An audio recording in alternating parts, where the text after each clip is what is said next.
এখানে দুজনে নির্জনে। তিনি ছিলেন ঢাকাই সিনেমার রাজপুত্র। তিনি ছিলেন লাখো ভক্তের স্বপ্নের নায়ক। আর তিনি আজ নেই আমাদের মাঝে।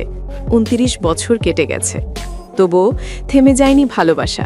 আজও যদি তার কোনো ছবি প্রেক্ষাগৃহে চলে, দর্শকদের ভিড় লেগেই থাকে। প্রেম প্রীতি আর ভালোবাসা। সালমান শাহ, তিনি শাহরিয়ার চৌধুরী ইমন। কিন্তু কেমন করে ইমন হয়ে উঠলেন সালমান শাহ, যিনি ইতিহাস হয়ে গেলেন এক নামেই? চলুন শুনে নিই সেই অজানা গল্প। সালমান শাহের সাবেক স্ত্রী সামিরা 21 বছর ছিলেন নীরব। তবে 2017 সালে তিনি প্রকাশ্যে আনেন অনেক অজানা তথ্য। তিনি বলেন, ইমনের শোবিজের প্রতি টানটা ছিল দারুণ। তার পরিবারেও ছিল শিল্প সাহিত্যের প্রতি ভালোবাসা। পরিচালক আলমগীর কুমকুমের একটি ছবিতে অভিনয় করেছিলেন ইমনের বাবা মাও। যদিও সেই ছবি মুক্তি পায়নি, কিন্তু বলা চলে অভিনয়ের নেশাটা তার রক্তেই ছিল। 1992 সালের জুলাইয়ের শেষের দিকে ইমন প্রথম সিনেমায় অভিনয়ের প্রস্তাব পান।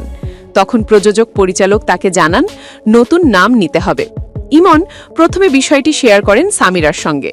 সামিরা বলেন, আমি বলেছিলাম নিজের নামটা যেন পুরোপুরি বাদ না পড়ে। দুজনে বসে ভাবলেন।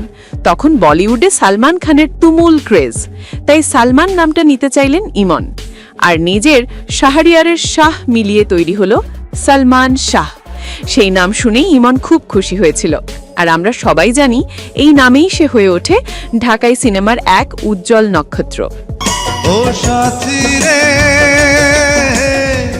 1996 সালের 6 সেপ্টেম্বর মাত্র 25 বছর বয়সে রহস্যজনকভাবে চলে গেলেন সালমান শাহ। তার মৃত্যু আজও হাজারো প্রশ্ন আর কষ্টের কারণ হয়ে আছে। তবুও সময় যতই গড়ায়, ভালোবাসা কমে না, বরং বাড়ে। প্রজন্ম বদলায়, প্রযুক্তি বদলায়, কিন্তু সালমান শাহ নামটি এক জীবন্ত কিংবদন্তি হয়ে রয়ে গেছে। সালমান শাহ হয়ে উঠেছিলেন এক অনুভব, এক আবেগের নাম। আপনি যদি সালমান শাহের একজন সত্যিকারের ভক্ত হয়ে থাকেন, তাহলে কমেন্টে লিখে জানিয়ে দিন কোন ছবিতে তাকে আপনি সবচেয়ে বেশি ভালোবেসেছেন। আর ভিডিওটি শেয়ার করুন সব সালমান প্রেমীদের সঙ্গে। ভালোবাসা ও শ্রদ্ধা জানাই ঢাকাই সিনেমার রাজপুত্রকে।